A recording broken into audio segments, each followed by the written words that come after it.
Dinas Kominfo Kabupaten Malang bekerja sama dengan Cukai menyelenggarakan sosialisasi ketentuan di bidang cukai bagi aparatur kecamatan dan desa. Bertempat di Hotel Olino Garden Malang, sebanyak 40 peserta dari perangkat desa dan kelurahan sekecamatan Turen turut hadir untuk mendapatkan sosialisasi. Sosialisasi ini bertujuan untuk meningkatkan pemahaman di bidang cukai agar tidak lagi ada produksi rokok ilegal.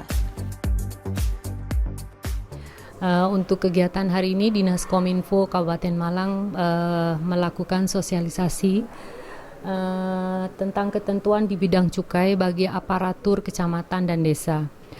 Harapan dari kegiatan ini adalah agar aparatur dan perangkat desa memahami dan mengetahui bahwa ada pembiayaan dalam pembuatan sebuah produk rokok yang kemudian dinamakan cukai. Nah, cukai ini adalah salah satu dari dana yang bisa digunakan sebagai unsur pembangunan kita. Salah satu pajak ya, yang pajak cukai namanya, yang digunakan sebagai seluruh pembangunan yang ada di Indonesia ini. Nah, dana cukai ini mengacu pada Peraturan Menteri Keuangan Nomor 7 PMK 07 Tahun 2020 tentang penggunaan, pemantauan dan evaluasi dana bagi hasil cukai hasil tembakau, diistilahkan DBHCHT.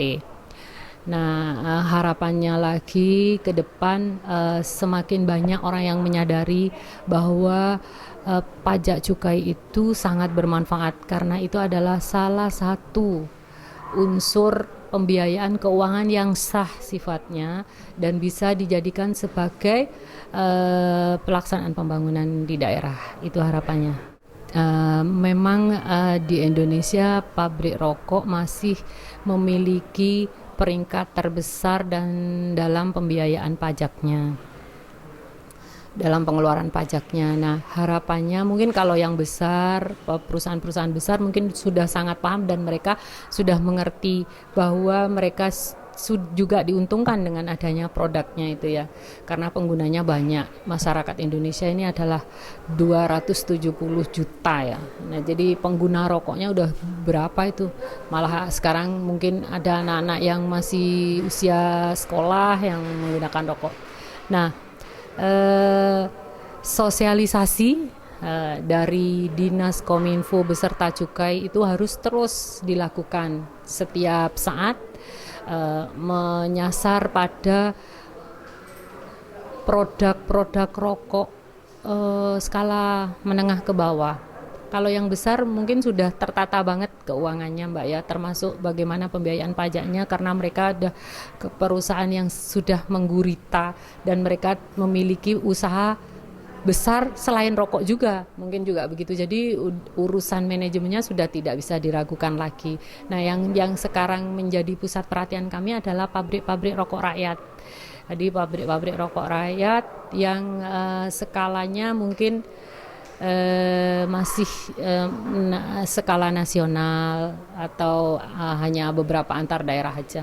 Nah, itu yang harus kami sosialisasi dan kami berikan pemahaman bahwa mereka pun adalah wajib pajak sebuah perusahaan karena sudah melakukan sebuah aktivitas yang skalanya juga sudah lumayan karena mereka juga bisa menggaji beberapa orang yang juga harus berkewajiban bayar pajak. Jadi sosialisasi dari kami melalui media, melalui radio, mungkin itu salah satu yang bisa membantu memberikan pemahaman kepada pabrik-pabrik rokok daerah.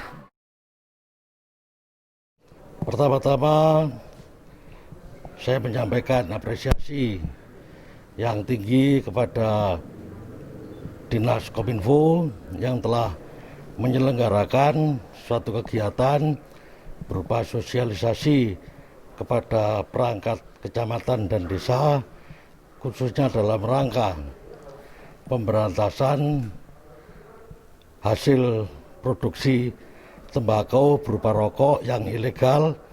Dalam hal ini Dinas Kominfo bekerjasama dengan kantor Bea dan Cukai Malang. Tentunya di sini kami berharap bahwa dengan adanya sosialisasi ini, para perangkat-perangkat yang ada di daerah semakin mendapatkan pengetahuan dan pemahaman bagaimana pentingnya terhadap pemberantasan terhadap produksi rokok yang ilegal. Yang mana hal ini tentunya akan sangat berakibat merugikan kepada kerugian negara.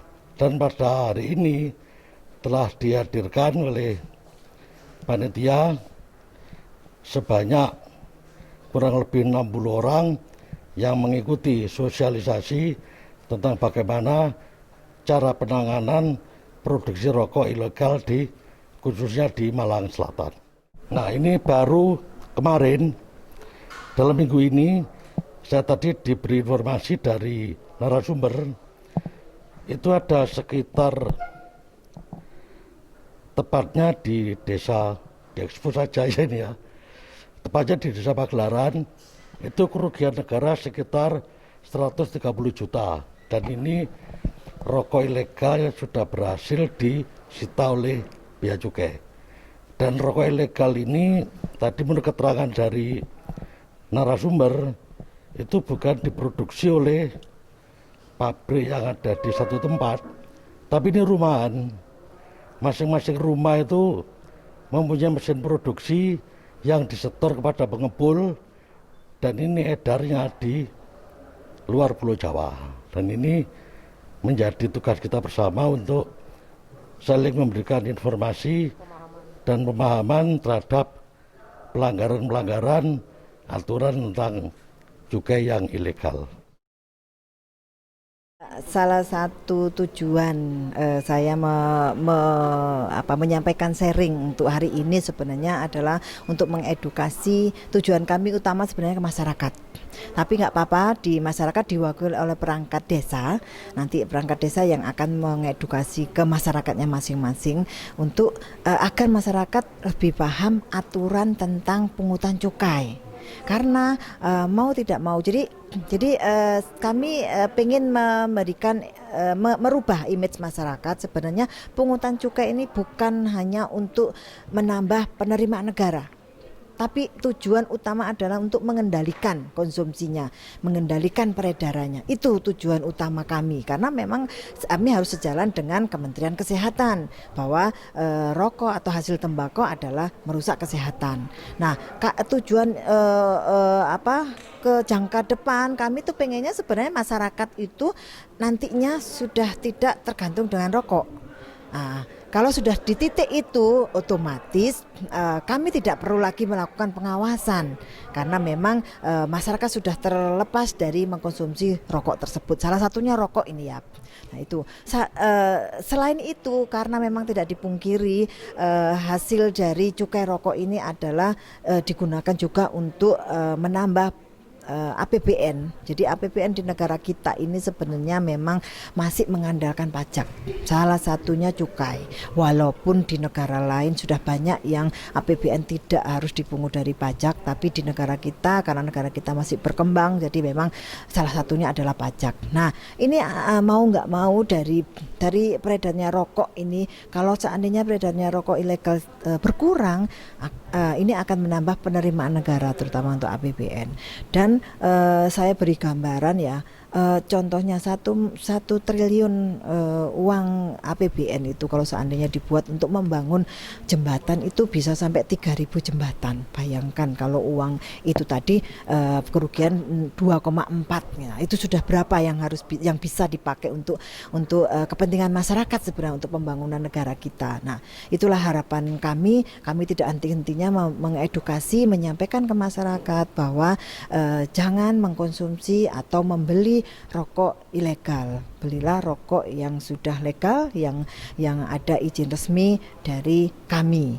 Ada banyak perusahaan rokok yang sudah legal yang beredar di Malang Raya ini. Dengan diselenggarakannya kegiatan ini diharapkan dapat mengedukasi masyarakat dalam pemungutan cukai. Hasil pemungutan cukai tidak hanya menambah pemasukan negara, namun juga demi kesejahteraan masyarakat. Putri Astiti dan Pugu melaporkan untuk UB TV.